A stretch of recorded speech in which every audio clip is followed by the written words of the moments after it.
morning. It's Wednesday, February 3rd, 4th, 3rd, whatever. It's Wednesday in February. Good morning. I'm super excited to have our first special guest of February. With me today is Claudia Witmer, who is the owner facilitator of Big Oak Farm in Dillsburg, Pennsylvania. And Claudia is also one of my bestie friends. Thank you for being on here with us today, Claudia. Oh, thank you for having me. I'm excited. I've been watching you live for a long time. For me to be on the screen is weird and exciting and weird. Yeah, weird and exciting.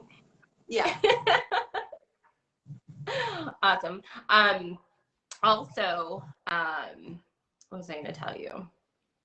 Oh my God, my brain just totally blanked. But let's start talking about the things, because you have so much going on right now, and I know we talk about it all the time. So it's like hard to know where to even start. But can you just tell us what Big Oak Farm is? Yeah, I was thinking I'll start in the beginning of where it started for me just very quickly. Is a few years ago, I had pulled myself off of the matrix. So my old life was professional. I was a social worker. I worked for a university. I ran daycare centers, and I was trying to do all the things and trying to do all the right things. And I had 4 children very quickly.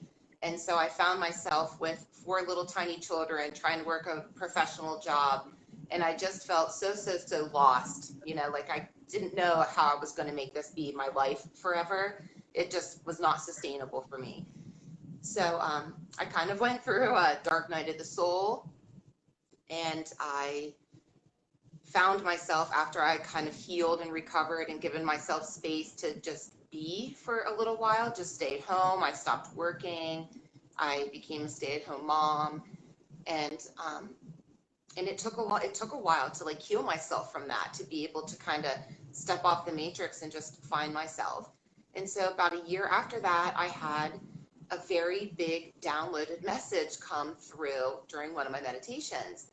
And the message that came through was, find a farm, build the farm, make a little world that included artisans and artists and kids and people, and really just like a hub for people to live a life that might be considered a little bit different than the mainstream life. So all the other kind of misfits with me that weren't fitting in that mainstream sort of life, it was like an opportunity of how we could start to heal ourselves by living in this little farm. So I pictured like these little A-frames and really just how do we make a space for these kids, for the people, for everybody.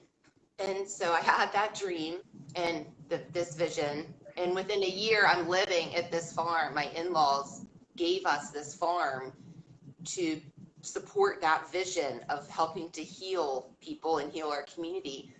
And so here I am at the farm so quickly. And it's really, thank God, right? Because now that it's 2020, I could not have picked a better place to be,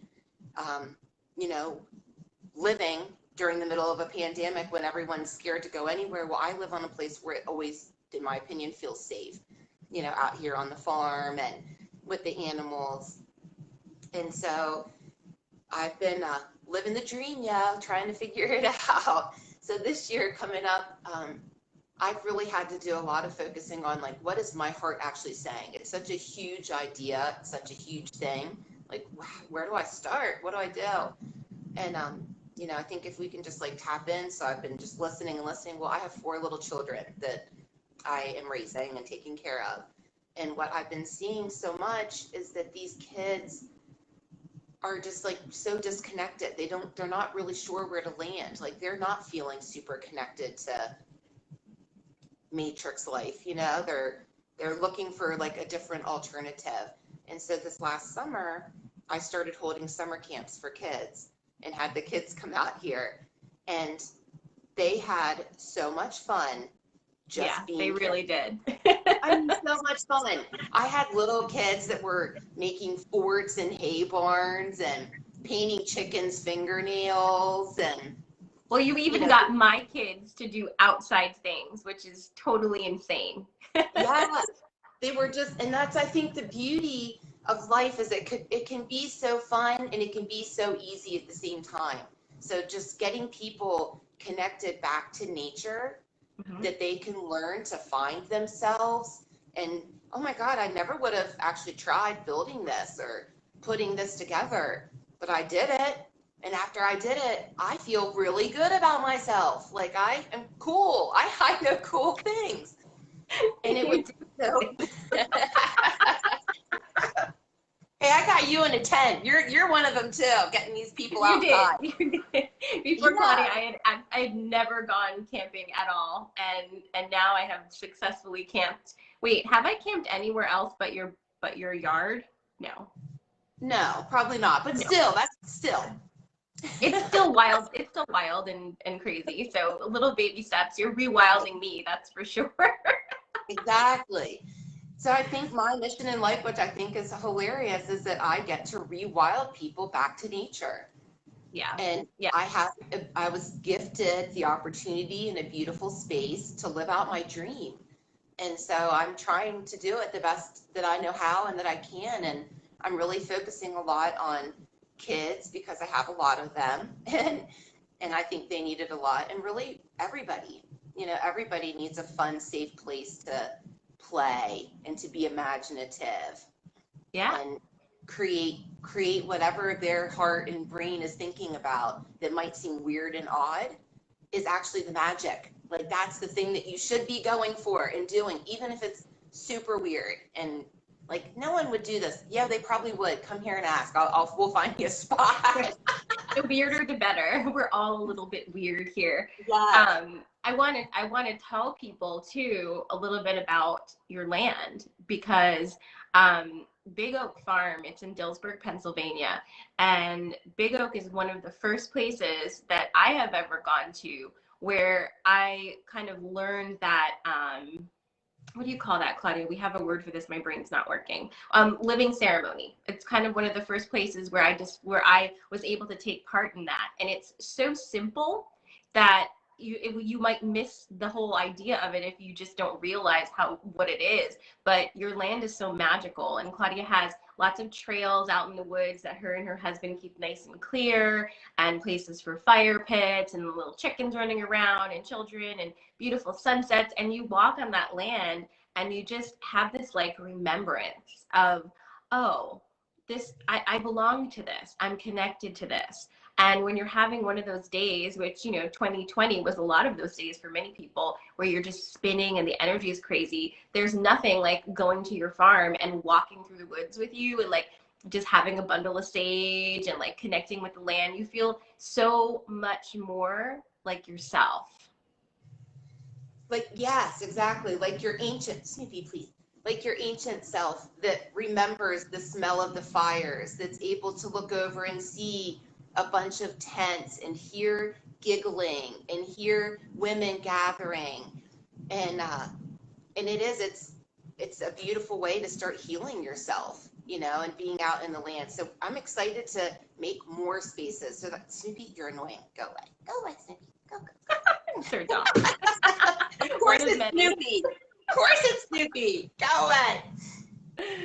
But I'm excited this year to really make more spaces, so more ceremonial spaces that we can hang out on the farm. So we're looking into like new earth buildings, building yurts. It's really like a playground for everybody, for grown-ups. So let's go build these new forts and let's try this and let's see if we can sit in bathtubs together and hang out and like with good smells and sounds. And Can you tell us in a little bit of detail about the whole bathhouse situation? Because I'm very yes, I excited would about love that. to.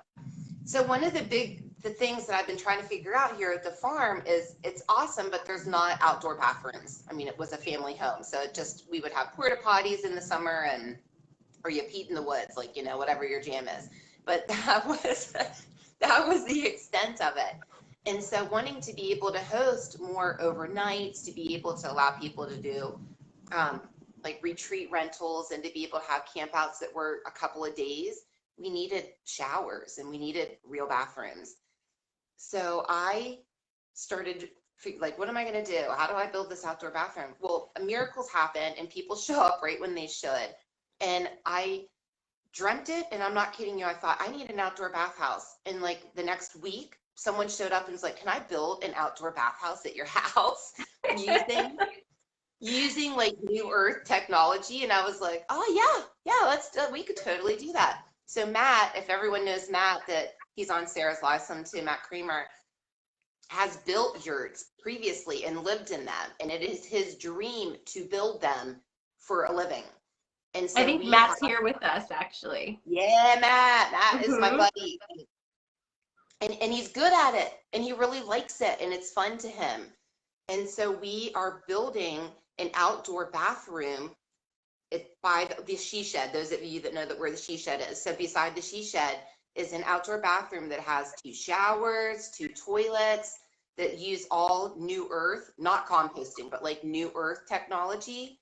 So I'll let Matt go into detail on that on some time, but it's not compost. Like you're not going to have to dump your poop out after in the bathroom. There's not going to be buckets of poop to dump. Yeah, because come on, we are still like girly. We know we don't want to do all the things. And so, but what I really had been envisioning for a while here is a place that we could bathe and do magic baths. So I love to take baths. It's my obsession. I love to include herbs and oils and salts and mix them all and do intentional healing for ailments using all those combinations in a bath. And so I said, what about a bathhouse? And he's like, well, that's freaking awesome. Let's build the bathhouse. So we're building the bathroom on the one side of the she shed, and then there's like a little deck connecting, and it's a yurt, a 16-foot yurt that's going to be beside the pond, beside the she shed. It's going to be beautiful, and it's going to have bathtubs, 4 of them, around the edge circle of the yurt. And in the middle, there's going to be, either a table to be able to do treatments, or, a pretty table that we can decorate and put all the smelly, pretty an things altar on. for sacrifices. Yeah, I didn't want to go all there, but yeah, sort of. But you said we could get weird, Claudia. I know. Well, yeah, I didn't know how weird you want to get on your live, but listen, I'm in for all of the weird. Yes. All of the weird. It's so beautiful, and to me, it just felt so good, because it's like, as soon as I'm like, how do I solve the problem? Let me sit quietly. Let me think about it. Let me kind of meditate, and hopefully like something will come eventually. And then it came, and it's like, as soon as I had the thought, the person that wanted to build them showed up immediately. And to me, that just is exactly what this magic is about, and what building this farm is about. It's not just me and my dream and whatever I feel like I want to do. I feel like my dream is to be able to build and help other people build their dreams. So Matt will come in and build his yurt and use his, and then that helps him and it helps us, and we all get to enjoy this beautiful, decadent, herb-covered witch cottage bathhouse. Win-win, for everybody. So yeah. I'm so excited about this bathhouse. We actually are meeting very soon to start building it. I'm so excited. I hope it's done like really, really fast. I know, me too.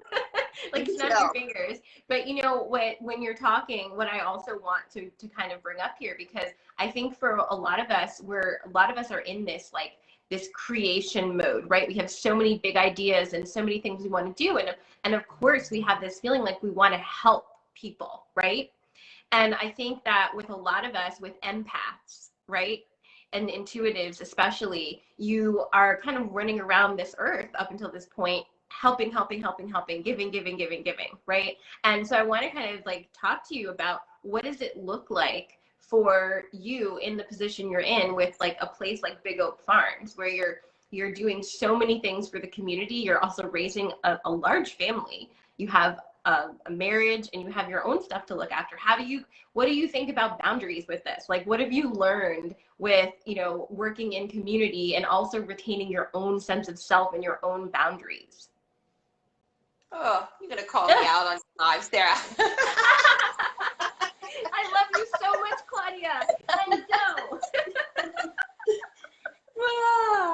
Well, I mean, it took me a lot of 2020 to figure this out because I am a social worker. I am a helper. I was like born into the world being the caretaker of my family, the caretaker of all the everybody. Like I just felt like very good at taking care of everybody.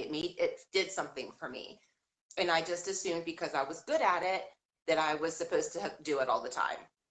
And so what I've had to learn in boundaries is that I can't give all of myself all of the time to everybody for everything. And I used to like it and thought I needed to do that. And really what I've learned is that me showing boundaries and respecting myself and like what I can actually physically do and handle has been a good model for other people. So I can't allow people here every day, all the time, every minute of the day, and me like kind of tend them and help them and offer space for them. And because it drains me, and then I have nothing left to give, and then I kind of get like angry and resentful at myself and anybody just because I'm like burnt out and over it.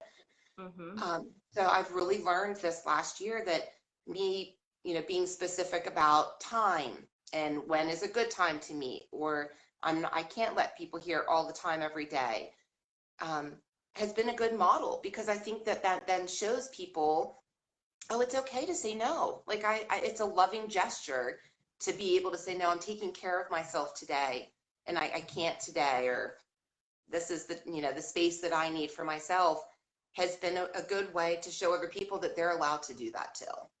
Yeah, 100%. And also starting to understand the true healing that takes place, and that we actually can't heal other people, but we can create safe spaces where they can receive support, where they can get the resources that they need, where they can be in a place where they can access their own intuition and their own gifts. But we can't, like, we're not running around like little generators just giving off our energy to everybody so they can feel good. And that's kind of how we were operating before. You know what I mean?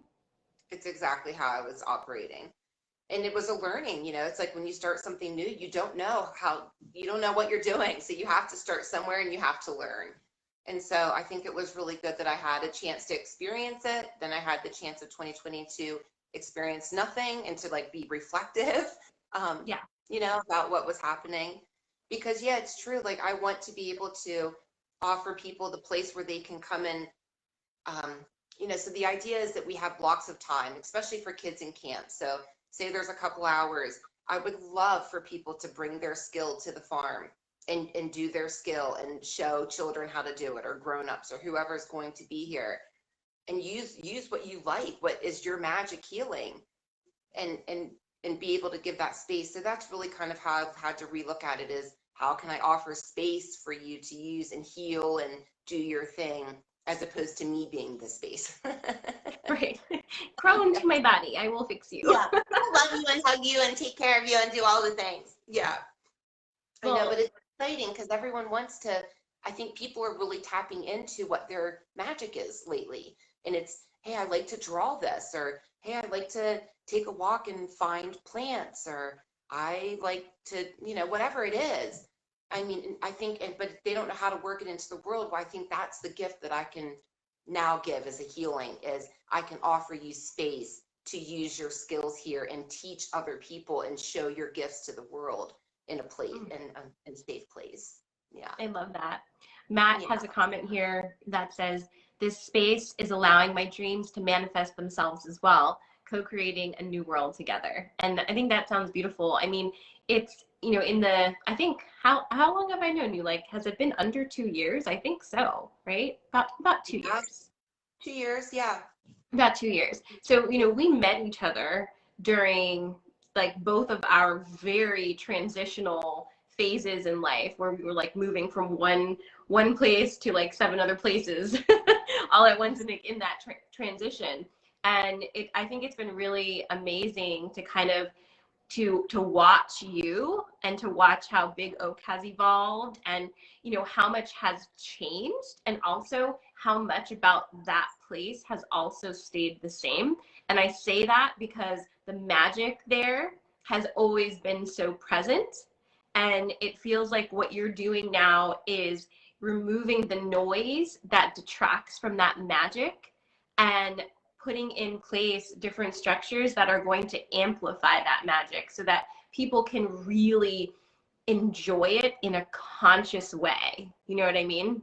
Yes. Oh, you're so good at your words, Sarah.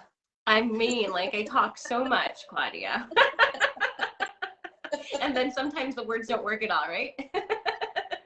But that is exactly it. And it's, and understanding now that we're in a time and a place where that is exactly what this world needs right now, is a conscious, beautiful place that's outdoors, that allows you to feel yourself, feel whatever comes to you, and self-direct yourself to find like your own way of healing, but giving you different spaces to try a lot of different things to see if any of them work for you. I mean, maybe it won't be here that it happens, but I think we all need somewhere to kind of reconnect and find like what makes our souls happy.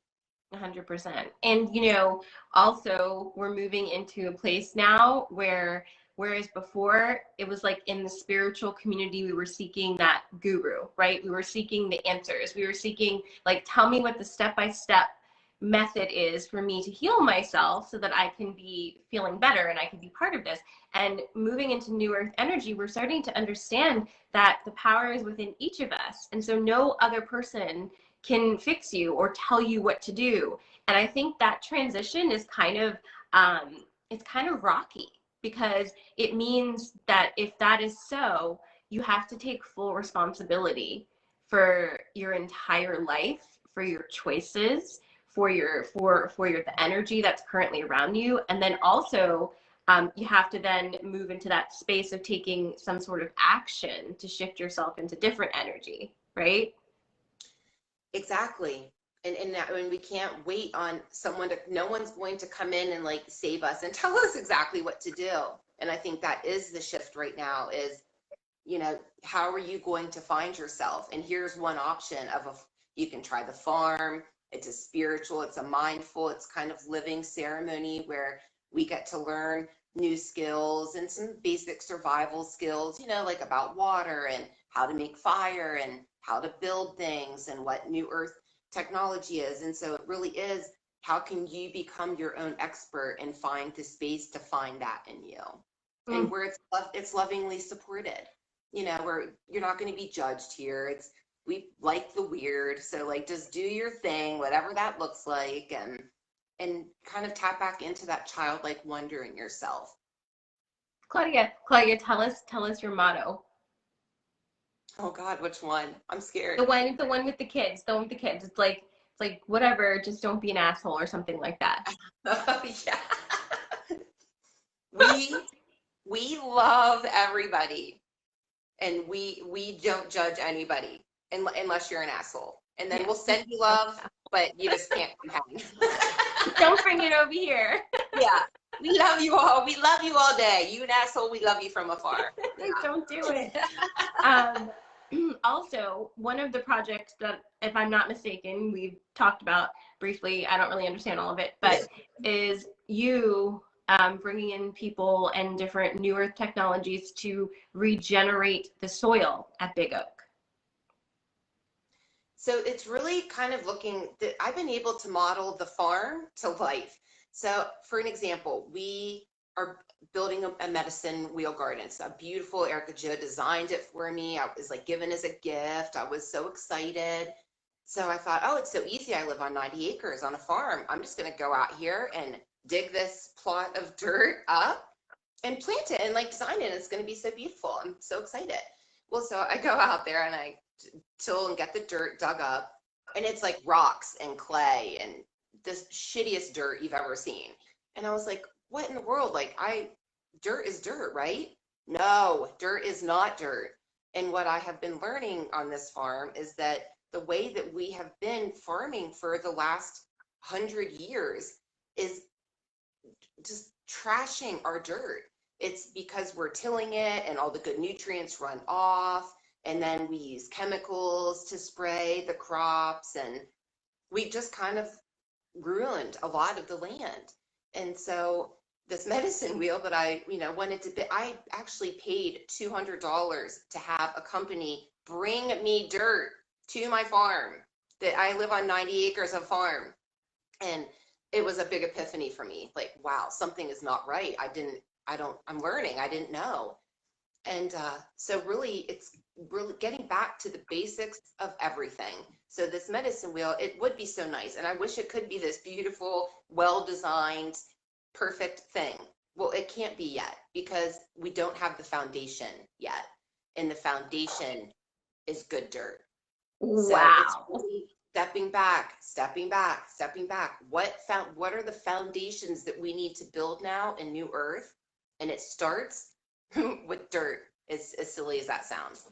So it's really composting, using natural scraps. And so that's where we've had to kind of focus our energy, is teaching kids, here's what composting looks like. Here's where we build our compost. Here's what goes in the compost. So it's kind of just starting from the basics and starting that education that, yes, we all want these beautiful, well-designed, beautiful gardens and luscious fields, but it doesn't start like that. You have to start at the beginning.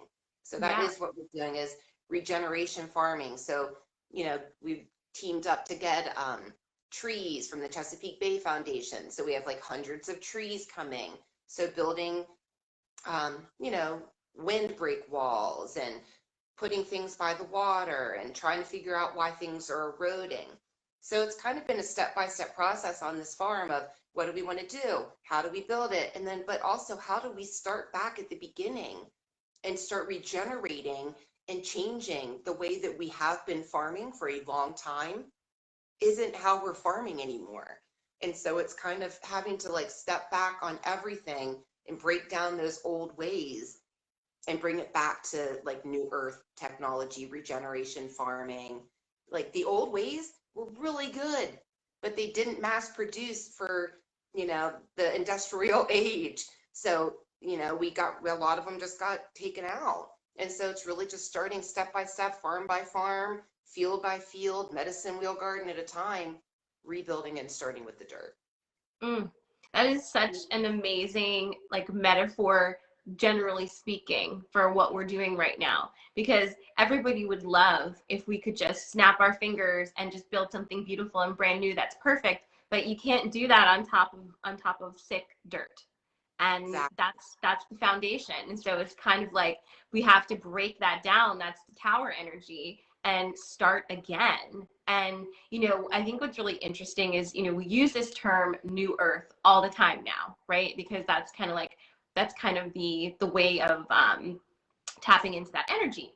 But if you think about it, Claudia, like what we're actually talking about is like original Earth. We're talking about what was once, that we have so effectively forgotten, especially in the past 150 years. But understanding that this new Earth stuff is not like, whoa, this has never happened before. It's like, no, this is how this is how it was when we started, and now we're looping back around, and it feels brand new for us. But the Earth is kind of like, yes, thank you. Yeah. Could you be nice? Yes. Well, and that's been really like the fun, and for me, is thinking that it would just be easy. Here's the tools, and I have all of the tools, and I'm just going to plow it in and put it and done. I'm going to have it. I did the work. And it hasn't been that, but it's been learning to listen to the land. So when I walk in the woods and I can see trees, or I see vines that are like strangling trees, or I see where the water looks a little bit clogged, I feel like we have a gift that nature talks to us all the time, and tells us there's energy in the trees, there's energy in the water, there's energy in the plants that are there. And if we can open ourselves up and listen to what it is sharing with us, we sort of naturally go with that and can start to like regenerate it everywhere. So when you do, when you till it up and there's rocks, it's saying to you, bad dirt. How do we start at dirt? Or I go in here and there's vines and, invasive species that are covering all the trees back there. It's telling me something. Something is not in balance over here. And so what do I do to fix it? And so I think it's learning to trust ourselves again and listen to that intuition and listen to the energy and the messages that come from everything around us all the time, and be open to wanting to help it. I don't want to see you guys all die back here. What can I do to make it better? And then just kind of listen, and you get directives, and so I cut down the vines, or I till this, or I'm winging it over here some days because I don't know. I mean, I'm not a 100-year-old farmer. I'm new. I'm trying. All I know is I'm trying my hardest. I'm listening and I'm trying, and I'm open to having other people help me. And that has been one of the biggest lessons I've actually had to come to in this whole situation and coming into the farm and starting this. Is I felt terrible asking for help. Are we good? Are you there? Yeah, you're good. Okay. So learning how to ask for help is a huge one in that co-creating everything, and just saying I'm not an expert in a lot of this, but I know that there are people who love this. And so just opening myself up to say, I don't know, I'd love someone that could come in and would love to show me, or would love to teach this. Or so really just, being able to be able to say, I don't know it all, and I don't know how to do it all, and I would like help. Yes. And I think that's such a big lesson for us, especially as, you're a capable person, more capable than most. And so you've held a lot of responsibility and have taken care of so many people. And there hasn't been that space, right, for you to be okay, I need help now. And it's kind of us all learning that it's okay to ask for help, and it's okay not to know everything. And it's okay to have a big idea and then say, help me make this possible. Because you could, go and learn as much as you can about all of these different things, but gosh, wouldn't it just make so much more sense for the people who are passionate about these specific things to just come in and bring their magic with them? And then you're like this facilitator of all of this energy, and it's just amazing. So I've watched you do this, and I saw the shift when you started saying, oh, I actually can ask for help. Everything started happening so fast. That's when everything started manifesting, when you just said, okay, I don't have to do everything by myself without complaining. It's a gift, and I think it's a good message for everybody, that it's not all of us are going to do everything by ourselves, and I don't think that we were ever supposed to. So no. It's how do we start healing ourselves with nature and healing ourselves as part of a new community that's all coming in with the same idea that I can't do it all by myself, nor do I want to, and I would love to be in a community of people that are wanting to do their thing and help each other. Yes. And I think that is, that is the key word there is community, because that's something we've lost in our modern society, is that sense of community. And I think that even over the past couple of years, I've seen it with just my relationships too. It's we are taught to just be this one woman show. You've got to take care of your family. You've got to go to work. You've got to do all these things. You've got to be perfect. You can't complain. You have to keep yourself at a certain weight. You have to look pretty. Don't ever age past 33. It's just all of these demands upon us that keep us so disconnected from each other because we're so busy. But what do we actually crave? We crave connection. That's why when we get together, especially lately, when we have the opportunity to gather together within our circle groups, for just a few women to get together, it is freaking magical. Everybody is hopped up on the energy and just so happy to connect. And we're learning how to have conversations with each other without talking over each other. We're learning how to listen. We're learning how to say, ooh, I acted like this before, and I would like to not do that again. I'd like to shift my behavior so that we can connect in a more meaningful way. And, those things happening on a small level are what echo out there, ripple out there, and become big. They become a new way of behaving and connecting with each other. So I'm excited to continue to be a part of whatever magic you have at Big Oak, and just to see how this community grows and expands from this heart-based place that you are planting it in. It's so exciting and just so magical. I'm excited that you're with me. I'm excited for all the people that I have that have been a part of it, that are excited, that keep me going, and I'm excited for new things, and a lot of new stuff is about to come out, different retreats and opportunities, and really a lot of chances for kids to connect and start to build new buildings. And when we build these buildings, we want to teach and do workshops while we're building them, so people can take what we're doing there, some of these old world ways or new earth, whatever you want to call them, so they can translate that to wherever they go back to. So really just being a teaching center where we get to have fun, live, be present, out in nature, and remember the things so that you can take them back to your world. So I love it.